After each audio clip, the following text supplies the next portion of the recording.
Boom, boom, boom, boom, boom, boom, boom, boom, boom. Now tell me what you gonna do, but it ain't nowhere to run. When judgment comes for you, when judgment comes for you, tell me what you gonna do, when it ain't nowhere to hide. When judgment comes for you, 'cause it's gonna come for you. Swinging it for water, easy, see something Charlie. Little boo guy's got him, and I'm gonna miss everybody out of row and flow like eggs. Looked at a wild flag and prayed for dust, and they play too deep for being sad. Little legs I got to be. Tell me your feature deceased, would it please? Marry me by my grand, when you can go follow God bless you. Backbone Wrestling Network, and welcome back to the CrosUp, your weekly look back at the week that was in professional wrestling. This week I'll be running through the results and happenings from Raw on October the 27th to Collision on November the 1st, as well as the Saturday night's main event, special show, whatever you want to call it. But Saturday night's main events will be the last thing that's covered. So we open with Raw. We open with a recap of Jey Uso winning the Battle Royal last week, earning himself a spot to face CM Punk at Saturday night's main event for the World Heavyweight title that has been vacated. We have the title presented in the ring. Jey Uso comes out first. He talks about how there are two number one contenders, and now it's time to get his title back. It's 4 letters and 1 word before he can say yeet. CM Punk comes out, interrupts him.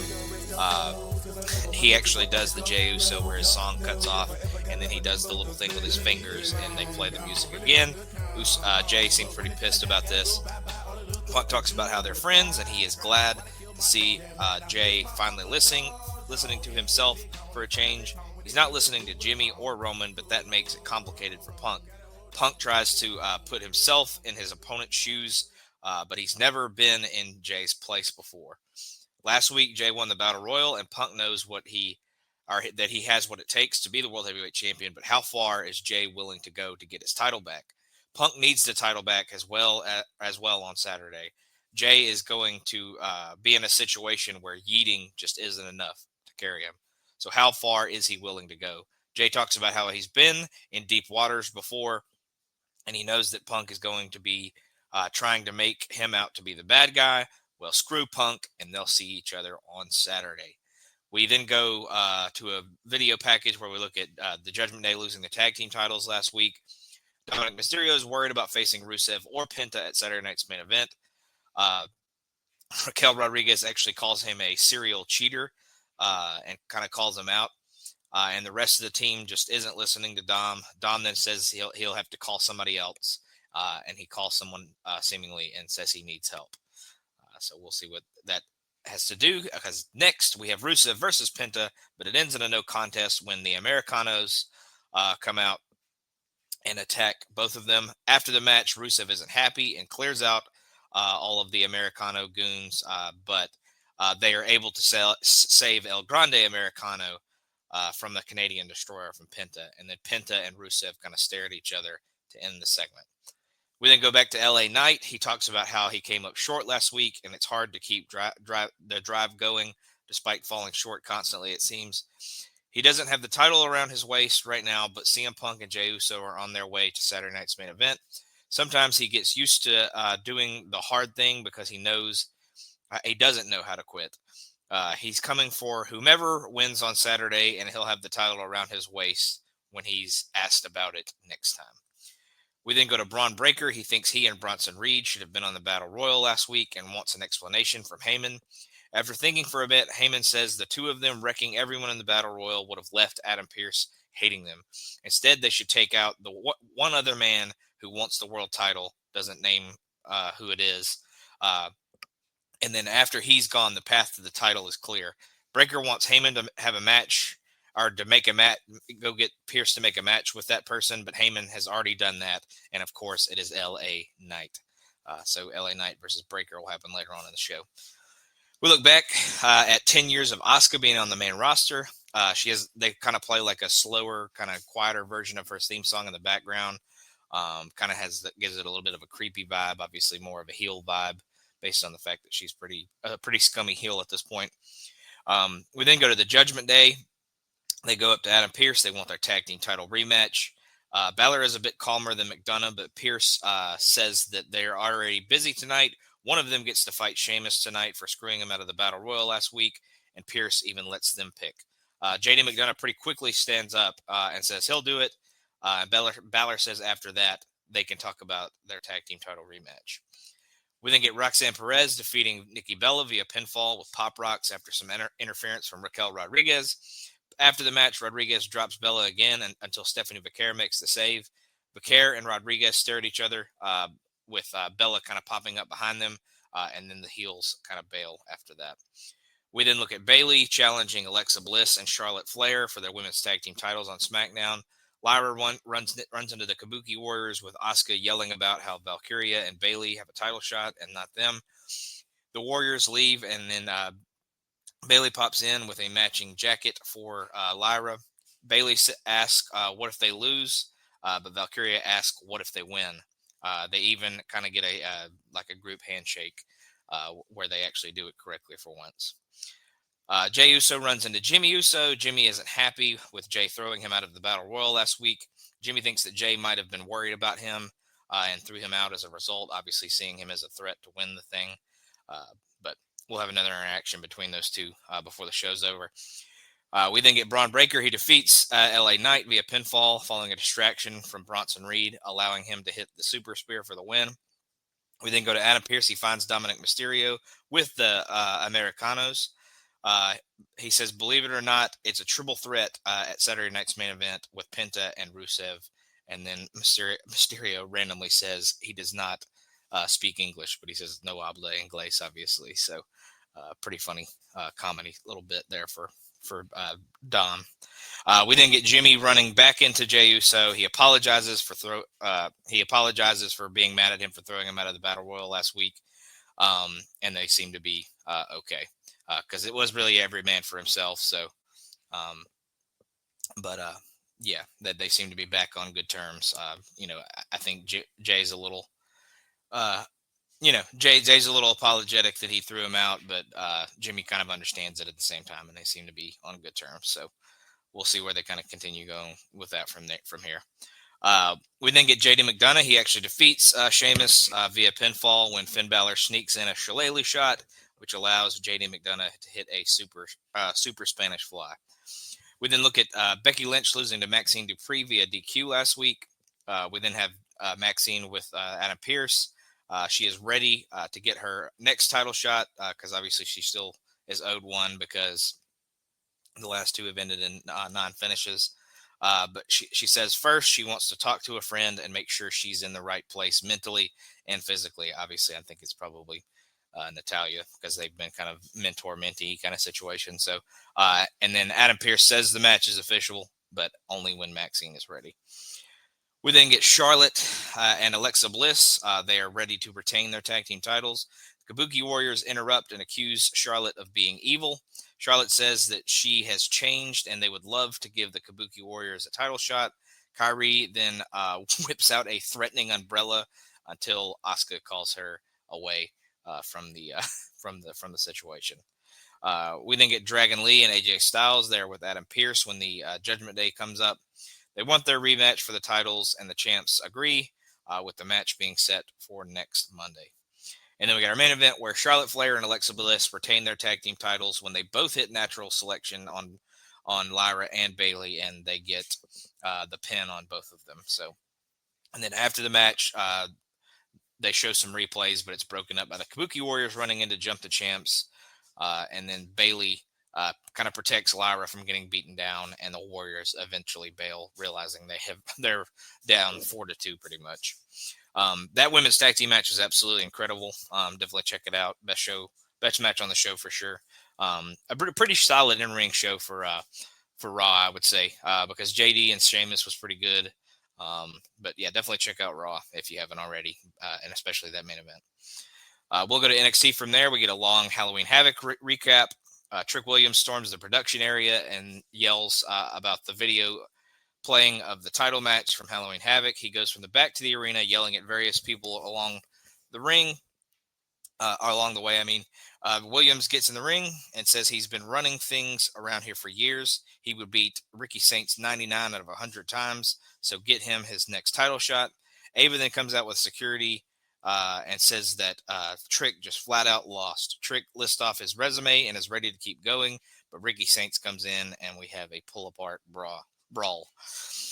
We then get video for our our men's speed final with Axiom versus Jasper Troy. We kind of get a hype up for that, and then we have the match where Jasper Troy wins the speed tournament via pinfall with the Black Hole Slam, and he will face El Grande Americano for the men's speed title on one of the Gold Rush weeks that is coming up on NXT. We then go to the back. Ava is with Sol Ruka and Zarya. Ruka has to decide if the speed title is vacated or if someone will defend in her absence. Ruka thinks for a second and then decides that she's going to vacate the title, which leaves Zarya not happy, as she probably wanted to defend her title for her, like she kind of did the North American Women's Championship. Obviously, she did so unsuccessful, but we will start a tournament to crown a new speed women's champion next week. We then get the culling. They come out with Tatum Paxley to make her first comments as women's champion. Halloween Havoc was the greatest night of her life, and she can't believe she is here with the championship. Yes, she can be a bit too much at times, but if the creepy little weirdo can be women's champion, anyone can do it. She wants to be a fighting champion who gives anyone a shot, but Izzy Dame doesn't think that that's a great idea. It's been a long road here for Paxley, so is she sure she should defend it so soon? She should make people earn their shot and offer the culling to help her choose. But Paxley wants to defend the title tonight, and Paxley unveils a wheel, a wheel of potential challengers, kind of like the spin the wheel, make the deal thing that used to happen at Halloween Havoc back in the day. So we kind of keeping the Halloween Havoc situation around. Obviously, Halloween was Friday of this week, so kind of keeping that vibe for at least another week. And then Sean Spears actually points out that Izzy's name is not one of the names on it, despite it being pretty much everybody else on the entire roster. And tonight it lands on Lola Vice, and she is going to get the title shot. And Izzy does not seem pleased that her name was not on the wheel, and that that Tatum seemingly not listening to her. We then go to Trick Williams in the back. He's looking for Ricky once again. Can't find him seemingly. We then go to Kendall Gray. She is ready for Lash Legend, and Rin Sinclair gives her a pep talk. Sinclair is invited to the ring with her, which pleases her quite a bit. So kind of maybe adding another woman to the No Quarter Catch crew with Kendall Gray. Kendall Gray then defeats Lash Legend via pinfall, hitting the Shades of Gray to retain her Evolve Women's Championship. We then go to Miles Bourne. He is ready for Tavion Heights, and they'll be brothers no matter what happens tonight. We then go to Tavion Heights for his side of things. Says Bourne is his brother, but sometimes brothers fight, and Heights have something to prove later tonight. We then get Lola Vice. She congratulates Tatum Paxley on winning the women's title and is thrilled to be get a shot as our first challenger. Vice promises to take the title, but Paxley is ready for a fight. Izzy Dame says she comes in and thinks this still isn't a good idea of what Tatum is doing. We then get Miles Bourne. He defeats Tavion Heights via pinfall when after a series of reversals, he scores an inside package. Inside cradle. Not inside package, inside cradle. And then after the match, they shake hands, but Josh Briggs pulls Tavion Heights to the floor. Bourne kind of just stands there and doesn't do anything. And then Trick Williams runs in with and chairs him in the back. He calls out Ricky Saints once again, who comes in and gets into another brawl. So they continue to brawl throughout the night. Obviously, it'll come up a little bit later in an important match. But we cut to the back. Chelsea Green is with Kaylee Ray, and they're with Ethan Page. They are ready to win the AAA Mixed Tag Team Championships. And Paige wants Chelsea Green to put together some security for both of them. Chelsea says she is still looking for a replacement agent, obviously, to replace Piper, saying she has gone to London, Paris, and Tokyo. And then Thea Hale in the background randomly says, "I believe in Joe Hendry." And then Hendry pops out of a trash can to say that they might be celebrating a little early. And then Thea Hale wheels the trash can and Hendry away from the scene. So pretty funny there. Pretty solid little segment. We then get Tatum Paxley and Lola Vice, but it ends in a no contest when Fatal Influence comes out and attacks both of them and kind of leaves both of them laying. We then get Blake Monroe. She is in her bath as per usual. She plugs Maybelline randomly before bragging about winning her women's title, our women's North American title. She says her first title defense will be in New York City at one of the Gold Rush shows. I believe they're doing the Gold Rush show 2 weeks in a row. So I don't know if they necessarily mention which week is going to be which or whatever, but she'll defend it in the next couple of weeks. We then go to earlier today. We have NXT Anonymous. They saw Javon Evans talking to Leon Slater on the phone about what happened, what has happened tonight. They talk about the tag team titles, but Slater has to go talk to Santino Marella, and then Dark State comes in and threatens Evans with kind of a tease of them defending the tag titles against Slater and Evans. We then go to Sol, Ruka, and Zarya. They are asked about the women's North American title, with Zarya saying she's going to enter the speed tournament and win in Ruka's honor. Fatal Influence pops in with JC Jane saying she is going to get her title back as well. We then go to the main event where Kalani Jordan defeats Jordan Grace via pinfall when Ricky Saints and Trick Williams again battle through the ringside area, distracting the ref long enough for Kalani to crack Jordan crack Jordan Grace over the head with the Knockouts title, and this gets her the pinfall victory. And then after the match, Trick and Ricky continue brawling with Saints spearing him through the wooden wall where the balcony is. Ava then comes out and says they will have one more match, and it will be last man standing for the NXT title in 2 weeks. So despite the chaos around it, the main event was definitely the best match. Two solid women's wrestlers going at it and putting on a pretty good show. So if you're going to check out a match from that, I would go with Kalani versus Jordan Grace. So but we'll go from there to Dynamite. We open with Darby Allin and Orange Cassidy defeating the Death Riders, represented by Wheeler Yuta and Daniel Garcia, when Darby makes Yuta tap to the Scorpion Deathlock. We then go to Hook. He's in the backstage. He's ready to be the underdog in the number one contenders match later tonight, but he's also wanting to make sure Samoa Joe isn't the one getting the title shot in the end. We then go to Don Callis. He is ready for his family summit later on tonight, but calls the Young Bucks over. Don Callis pitches the Bucks joining the family and has a special entrance set up for them for their match next. The Bucks then head to the ring, passing a cow, a man in black, and the Stay Puft Marshmallow Man.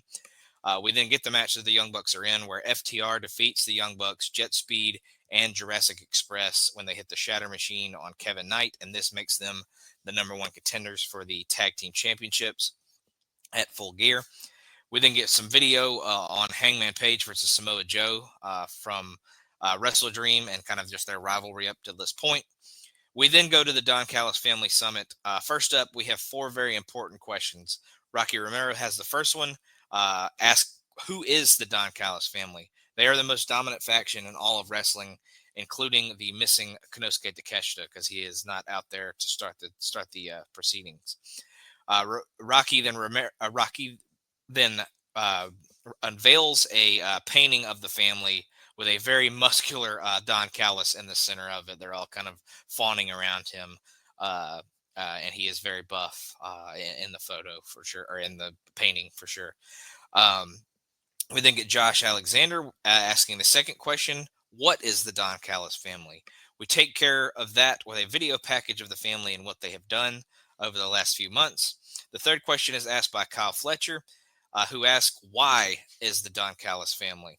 He reads a pledge they all signed before joining the family, basically saying it's all about team and not about individuals. But this is where Takeshita comes out.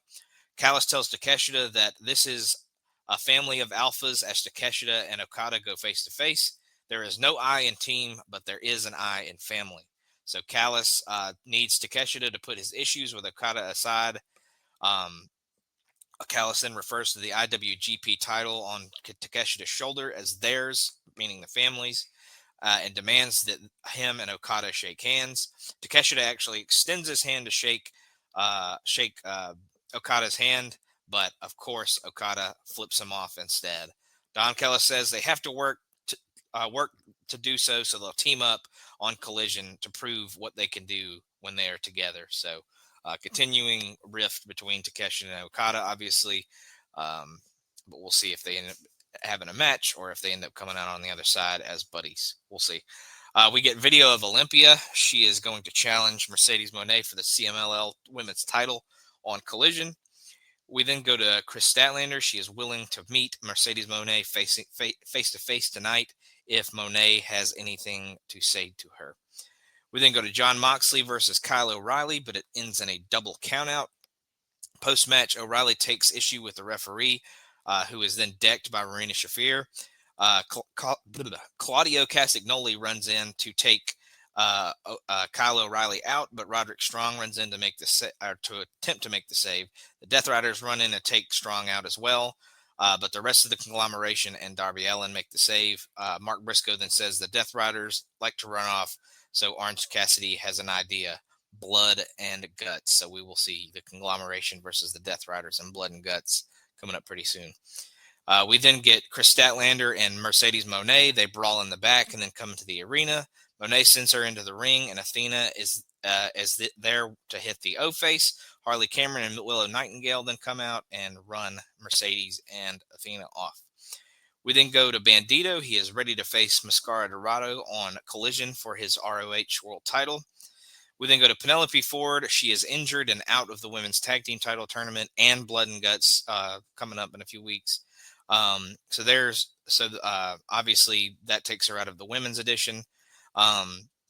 We then go to the Sisters of Sin. They defeat Queen Aminata and Jamie Hayter when they hit an assisted swinging rock bottom on Aminata. That advances the Sisters of Sin to the semifinals of the women's tag team title tournament. We go back again to Penelope Ford and Megan Bayne. Penelope Ford confirms that she is injured and promises pain to anyone that comes in her way in the future.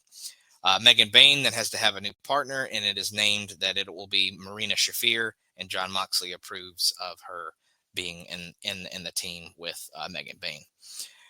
We then go to our main event, which is a four-way to name the number one contender for the AEW World title, and Samoa Joe defeats Hook, Bobby Lashley, and Ricochet when Hook passes out in the Coquina Clutch.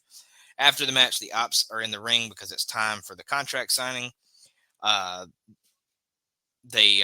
We have a whole crew of Dynamite crew members come out, meaning they're all people in costumes from earlier. We have the staple of Marshmallow Man, a cow, a chicken, and some meat. Hobbs and Shibata clear out all the non-Marshmallow Man, who is unveiled as a random dude. Joe then knocks him down and signs the contract before promising to win the title. Tony Schiavone offers them beers for a toast, and Hangman Page is in a mask, pops up behind Joe and attacks him, and then the ref splits up everybody to end the show. So kind of a wild ending. Obviously, Samoa Joe was going to win this the whole time. Not a shock at all that he ends up being the number one contender here. They kind of left meat on the bone at Wrestle Dream, so it was always going to be him versus Hangman at Full Gear. So we'll see how that goes this time. But as far as best match, I would go with the four-way tag with FTR winning and getting the number one contendership for the tag team titles. Just four really good teams going at it in a really solid contest. So check that one out for sure. Again, we had a kind of a video compilation Impact. It was kind of like a Hardys themed episode with all the broken moments and all the great moments that the Hardys have had throughout the years. So that was this week's kind of compilation episode. So not going to cover it yet again. And we will go to SmackDown. We look at Jade Cargill turning heel and attacking Tiffany Stratton. Stratton comes out to say she wants Cargill right now, but Nick Aldis says it can't get physical. This brings out Cargill herself with Aldis calling for security. Cargill says she wants the title, so Stratton goes into the aisle for a brawl, with Cargill getting away before it can really get started. We then get video on Ilya Dragunov, his comeback, and just kind of telling us all about him and who he is and what he's willing to do to keep his United States Championship. We then get R-Truth popping up backstage dressed as Santa Claus, saying ho, ho, ho, and singing Christmas carols and stuff like that, thinking it's Christmas and not Halloween. He gives the Motor City Machine Gun some candy, but he doesn't believe that it's Halloween after the Motor City Machine Guns tell him so, and then leaves. But Solo Sikoa pops up to kind of mock the Motor City Machine Guns, and a match is set up with the MFTs and the Motor City Machine Guns later on. We then get Ilya Dragunov's open challenge for tonight.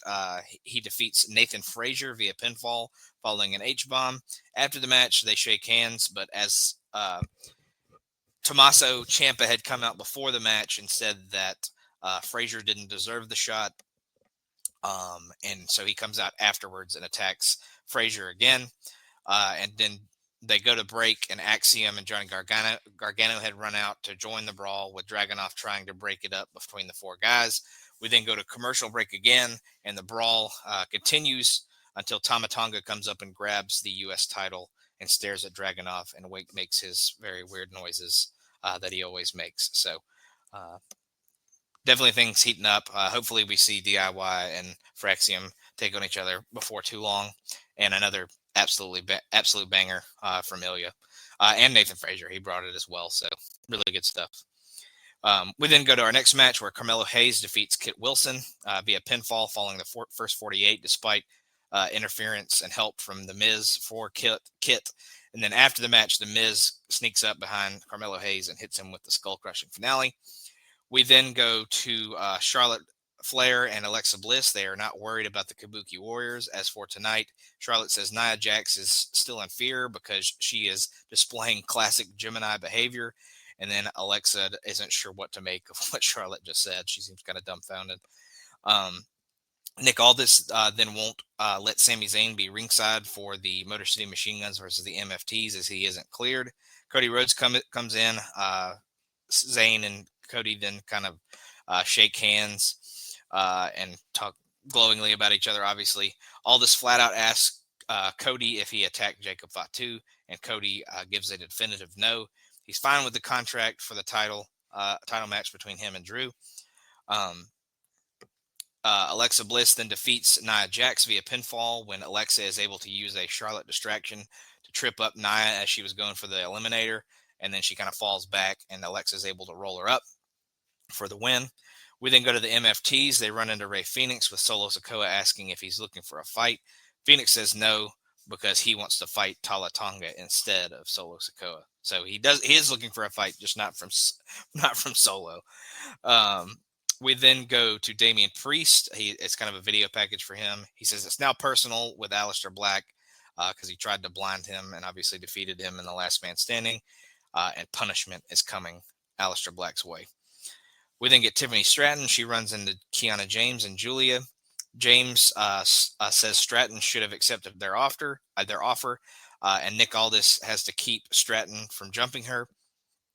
Chelsea Green and Alba Fire come in with Chelsea Green not being happy about Julia coming up on the record for the longest reigning women's U.S. title holder. Chelsea Green then wants a match, and Julia is in for next week. She wants a match with her, so they'll have a match next week. Nikki Cross then pops up behind and scares them all off, as she looks creepy as always.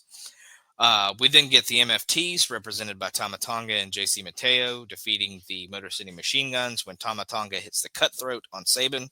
After the match, the beatdown stays on, so Rey Fenix runs in for the save, and Shinsuke Nakamura comes in and tries to help save as well, but the MFTs end up standing tall despite all the people trying to come and save the Motor City Machine Guns. Drew McIntyre then says he has no issues with the contract for the Saturday night's main event match and tells Nick Aldis to relax. And then we get our main event segment where Nick Aldis comes to the ring for the main event contract signing for Saturday night's main event.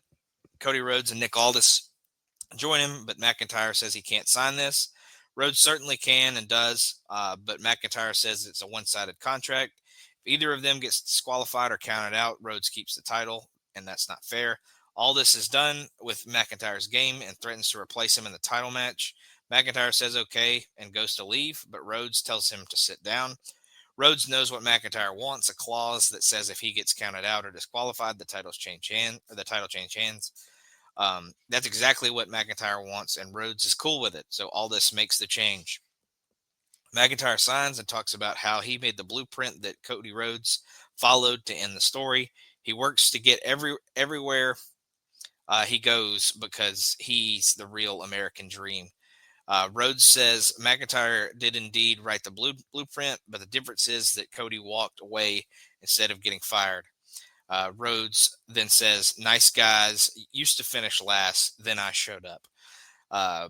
McIntyre cuts him off from leaving and says that the people will eventually turn on Rhodes too. He brings up Rhodes not being there to take his daughter trick-or-treating, and that touches a nerve. McIntyre then asks Rhodes what his daughter is named, and the fight is on with Cody eventually missing a belt shot, and a Claymore lays Rhodes out, and then McIntyre puts him through the table where the contract signing occurred. Like I talked about earlier, Dragunov versus Frazier would be my match of the night for SmackDown. Just an absolute banger. Kind of with it was with Sami Zayn. As long as there's a U.S. title open challenge, that's probably going to be your match of the night. If I had to guess, it's certainly seemed that way so far. So I think it'll kind of continue to be that way. So we'll go to Collision from there before we get to Saturday night's main event. They kind of occurred at the same time, so I'll just cover the big show at the end. But we open Collision with an opening video focusing on Dia de los Muertos, the Day of the Dead, obviously, kind of the day after Halloween. And it looks, we take a look at the card that we have coming up for us tonight. We open with Konosuke Takeshita and Kazuchika Okada defeating the formerly known to Claim, Anthony Bowens and Max Caster, when Takeshita hits the Raging Fire on Caster. After the match, Callis makes them raise each other's hands together, but they don't seem very happy about it. We then go to Harley Cameron and Willow Nightingale. They are a team because they have matching gear. You can take the babes out of the Wrath, but you can't take the Wraths out of the babes. So we'll see what they can do in the tournament when they have their match. We get video on Toni Storm and Mina Shirakawa and their team and their kind of relationship to this point. Obviously, they are going to be a big part of the women's tag team tournament, so we'll see what they can do as well. But they get their own special little video of how they came together, how they're both desperate because they lost their championships. But we'll go to our next match where Mercedes Moné defeats Olympia via submission with the statement maker. After the match, Moné runs away as Chris Statlander is kind of coming out to beat her ass. The Young Bucks are in the back and they're kind of distraught when Don Callis comes in. He's gotten them a 6-man tag match at Full Gear where they can team with Josh Alexander against the Jurassic Express and Kenny Omega. And the prize for the winners is $1 million. So another money match for the Young Bucks, and hopefully for them, they can hit pay dirt and win the $1 million. We then go to our next match, kind of a hype up for the women's tag team title tournament, where Megan Bayne and Marina Shafir defeat Nixon Newell and Miranda Elise when Shafir makes Elise tap to the mother's milk.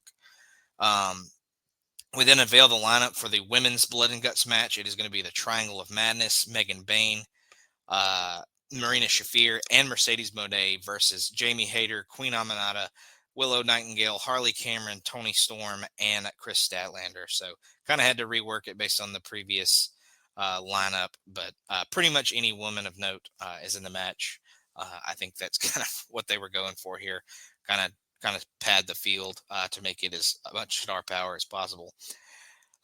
We then go to our next match is the Conglomeration represented by Roderick Strong, Mark Briscoe, and Commander defeating La Facción and Gobernables, represented this time by Sammy Guevara, Beast Mortos, and Drilistico when Briscoe hits the J Driller on, you guessed it, Drilistico for the win. So the J Driller on Drilistico. Drilistico takes all of the pinfalls in all of these big matches for LFI. So no difference here.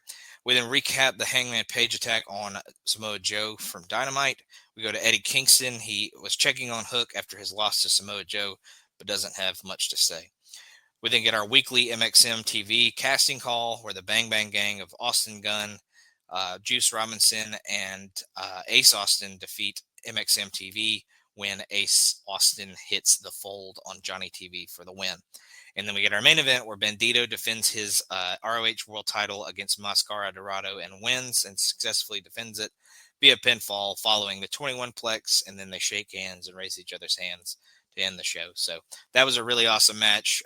Usually when they get these luchador matches together on Collision, they usually let them go out and have a big time. So really good match. Definitely check it out. And then we will finish our week with Saturday night's main event. Pretty short show, not much backstage stuff going on, just pretty much straight up matches and kind of an opening package. We have an opening video. It features flashbacks of obviously the original Saturday night's main event. before shifting to kind of a more modern look and kind of what we have headed for us tonight. We actually open with Cody Rhodes versus Drew McIntyre, and Cody is able to win via pinfall following a DDT onto the championship belt, and then he follows it with the crossroads to kind of put the exclamation point on it.